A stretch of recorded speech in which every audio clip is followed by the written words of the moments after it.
देखिए, देश भर में लॉकडाउन के बीच आजकल स्कूलों में पढ़ने वाले छात्रों को ऑनलाइन क्लासेस दी जा रही हैं।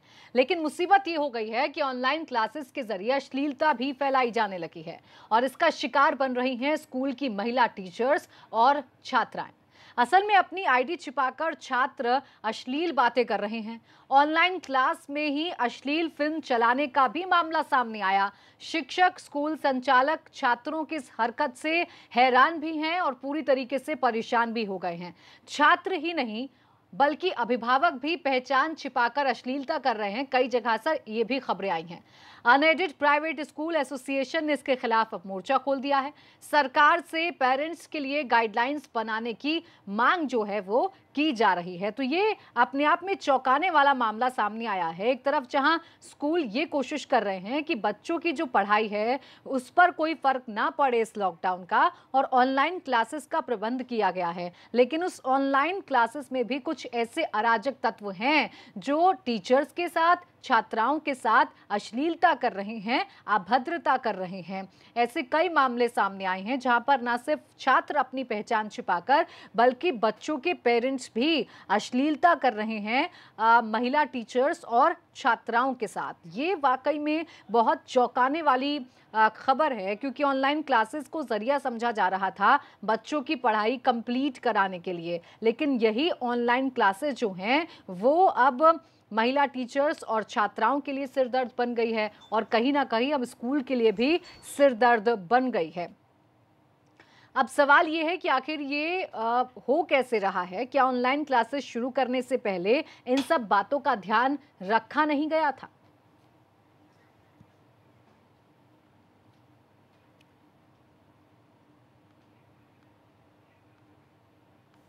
अनिल जी, एक चीज़ ये बताइएगा कि क्या इसकी वजह से कुछ छात्राओं ने या बाकी कुछ स्टूडेंट्स ने क्लासेस को छोड़ भी दिया हो आने से, कि उनके अभिभावकों तक ये बात पहुंची, उन्होंने कहा भाई हम ऐसे नहीं पढ़ा सकते इन हालात में? अभी तक डायरेक्ट कंप्लेंट्स इस तरह की नहीं है, क्योंकि ज़्यादातर केसेस में, 2-3 केसेस का मुझे नहीं पता, पेरेंट्स ने माफ़ी मांगी और उनको सस्पेंड किया गया था, तो उन बच्चों को हटाया गया, बाकी की क्लासेस कंटिन्यू है। लेकिन कुछ अटेंडेंस का परसेंटेज तो कम हुआ है, ये वजह हो सकती है, क्योंकि अभी कनेक्टिविटी स्कूलों के साथ पेरेंट्स की उतनी अच्छे लेवल पर नहीं है, क्योंकि एक टीचर को पढ़ाना भी अगर वो कॉल कर करके पूछे तो बहुत समय चीज़ों में लग रहा है, तो थोड़ा सा डाउन हुआ है। बच्चे पढ़ रहे हैं, उनको समझा दिया गया। अब कुछ हम लोगों ने इंस्ट्रक्शंस बनाए हैं, भेजे हैं पेरेंट्स को, वो अगर फॉलो चीज़ें करते हैं तो शायद चीज़ें, लेकिन मेरा सवाल वही है कि ये बड़ी बात है और इसके लिए पेरेंट्स पूरी तरह से दोषी हैं, क्योंकि वो घर में बैठ के चीज़ें बच्चा कर रहा है। एक आखिरी सवाल कि अभी तक आप लोगों ने इस मुद्दे को कहां तक पहुंचाया, क्योंकि आप लोग बात कर रहे हैं कि इसके लिए पेरेंट्स के लिए गाइडलाइंस बननी चाहिए, तो आप लोग अब तक इस मुद्दे को कहां तक पहुंचा चुके हैं और आप लोग की क्या मांग है, संक्षेप में बताइए। देखिए, हम लोगों का इस समय एसोसिएशन लेवल पर डिस्कशन चल रहा है, बिकॉज ये पूरे प्रदेश का मुद्दा हो गया, तो कुछ पॉइंट्स हम लोग बना रहे हैं और 1-2 दिन के अंदर हम लोग माननीय उप मुख्यमंत्री जी को, जो कि खुद एक शिक्षक रहे हैं और शिक्षा मंत्री भी हैं इस समय, उनके पास अपनी बात लेके जाएंगे, उनको एक ज्ञापन देंगे, पत्र देंगे कि ये हम लोग के कंसर्न है और पेरेंट्स के लिए कुछ गाइडलाइंस जारी करें। और मुख्यमंत्री माननीय योगी आदित्यनाथ जी को भी हम लोगों की तरफ से पत्र इस विषय को, इस प्रकरण को लेकर अवश्य जाएगा। तो इसको लेकर मजिस्ट्रेट चाइल्ड वेलफेयर कमेटी की मेंबर ऋचा खन्ना ने भी नाराजगी जताई है। उन्होंने कहा कि ऐसे पेरेंट्स और शिक्षकों के खिलाफ कार्रवाई होनी चाहिए। हमारे साथ में इस समय child welfare committee Uttar Pradesh की मेंबर जो हैं ऋचा खन्ना जी, वो मौजूद हैं। एक स्कूल से भी वो जुड़ी हैं, महिला हैं, खुद ऑनलाइन क्लासेस भी लेती हैं और इनके पास बतौर मेंबर चाइल्ड वेलफेयर कमेटी कुछ शिकायतें भी पहुंची हैं। हम सीधे उनसे बात करेंगे। राजीव मैम, स्वागत है आपका। ऋचा जी, ये बताइए कि as member child welfare committee आपके पास अब तक इस तरह के कितने मामले आ चुके हैं?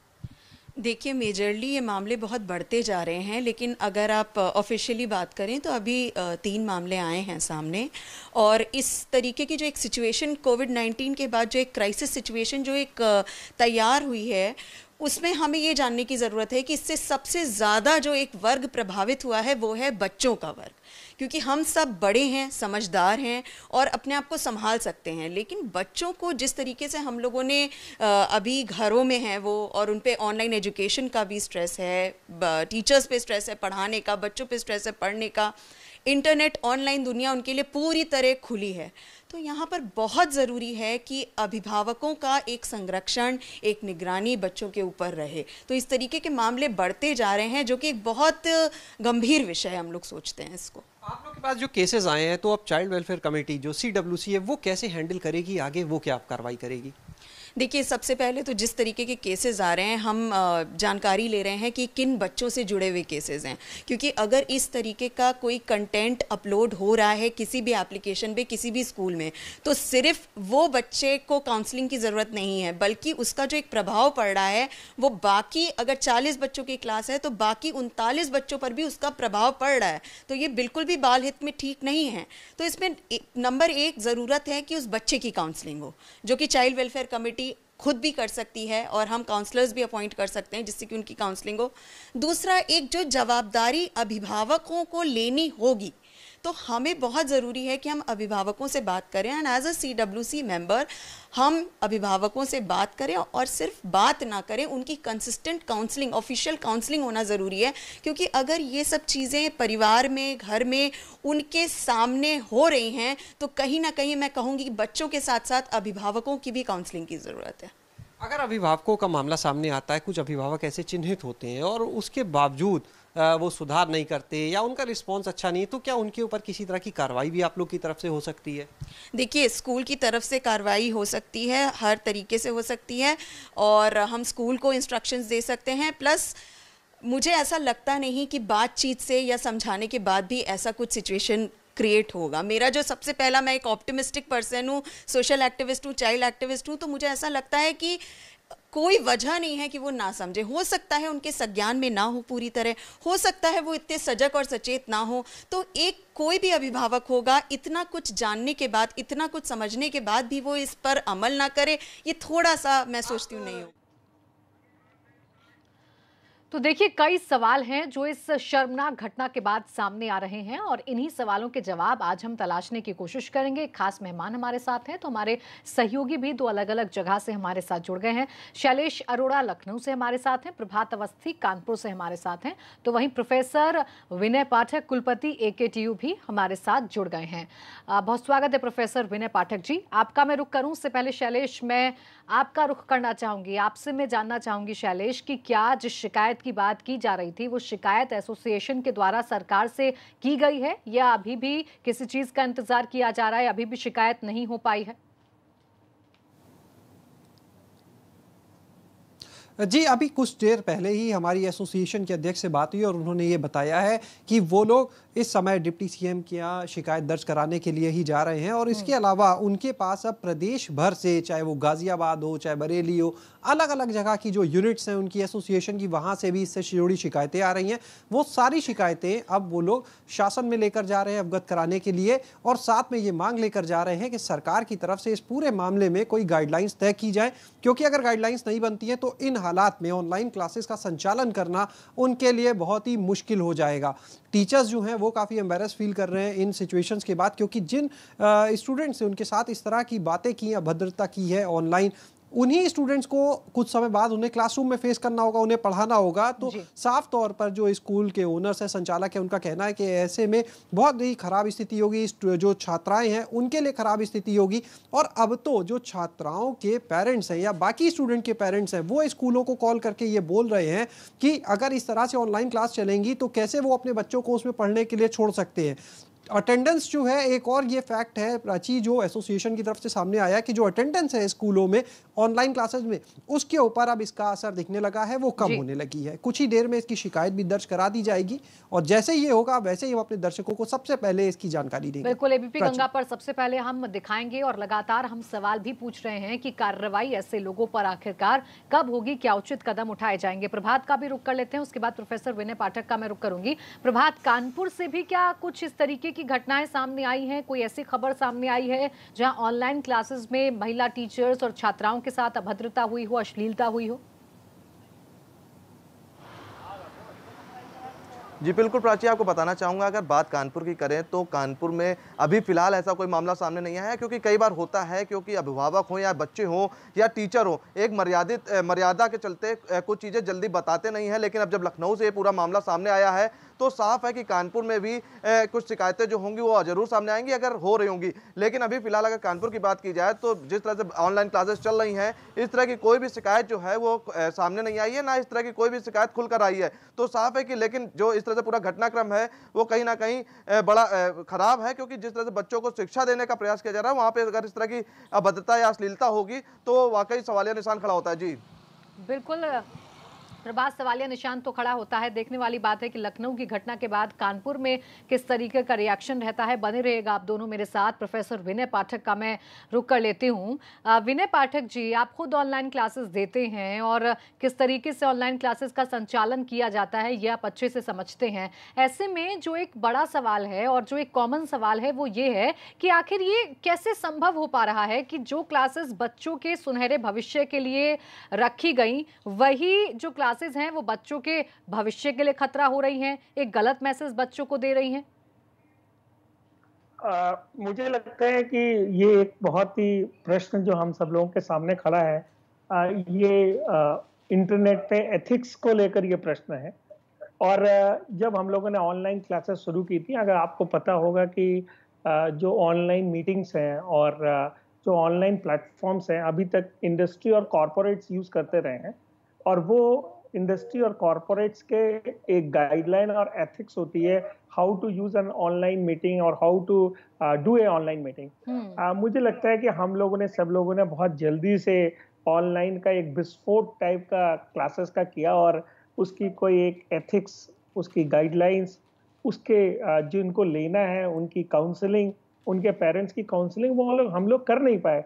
और मुझे लगता है कि जब भी हम कोई इस तरह का प्लेटफॉर्म खोलते हैं तो न्यूसेंस, र्यूमर मॉन्गरिंग करने के लिए बहुत सारे लोग रहते हैं। हम लोगों ने सीधा जूम पे क्लासेस शुरू की। वहाँ पे आपको पता है कि बहुत सारे लोगों ने फ्री प्लेटफॉर्म यूज़ किया जूम का, जिसमें बहुत ज़्यादा कोडिंग डिकोडिंग्स नहीं होती हैं। जी। उसके बाद हम लोगों ने जो है वो काफ़ी ऐसे प्लेटफॉर्म्स यूज़ किए जो एक तरह से ओपन प्लेटफॉर्म्स थे। और ओपन प्लेटफॉर्म्स में ऐसी र्यूमर, ऐसी मॉन्गरिंग्स और न्यूसेंस मॉन्गरिंग्स हमेशा होने की संभावना रहती है। और मेरा सभी लोगों से आग्रह है कि जैसे हम लोगों ने AKTU में किया, तो हम लोगों ने तो क्लास के वीडियोस को डाउनलोड्स किया, और वो लोगों ने जो स्पेसिफिक डाउनलोड्स हैं वो लड़कों ने अपने ERP पे जाके किया, और फिर वहाँ से कोई क्वेश्चन है तो उन्होंने चैट के फॉर्म में पूछा। तो मुझे लगता है कि हम लोगों को डिफरेंट फीचर्स जो ऑनलाइन प्लेटफॉर्म्स के हैं उन पे भी वर्कआउट करना चाहिए। और ऐसे बहुत सारे प्लेटफॉर्म्स हैं जहाँ पे हम लोग उन्हें मॉनिटर कर सकते हैं, रिकॉर्ड कर सकते हैं। और जिन भी स्टूडेंट्स ने किया है, मैं इस बात से एग्री हूँ कि एक तो हमें गाइडलाइंस, एथिक्स की गाइडलाइंस बिल्कुल, सभी यानी टीचर्स को प्रोफेसर मिला विनय के, पाठक स्टूडेंट्स को जी, मिला। आप ये कह रहे हैं कि ये जो ऑनलाइन क्लासेस शुरू हुई ये बहुत जल्दी में शुरू हो गई, और जो एथिक्स थी, जो तैयारी थी, वो पूरी नहीं हो पाई, जिसकी वजह से ऐसी घटनाएं, ऐसी शर्मनाक करतूत छात्रों की, पेरेंट्स की सामने आ रही है। देखिए, ये बात बिल्कुल सही है। आपको याद होगा कि 23 मार्च को हम लोगों ने लॉकडाउन शुरू किया, और उसके बाद हम सभी लोगों ने घोषणा की कि हम लोग ऑनलाइन क्लासेस करेंगे।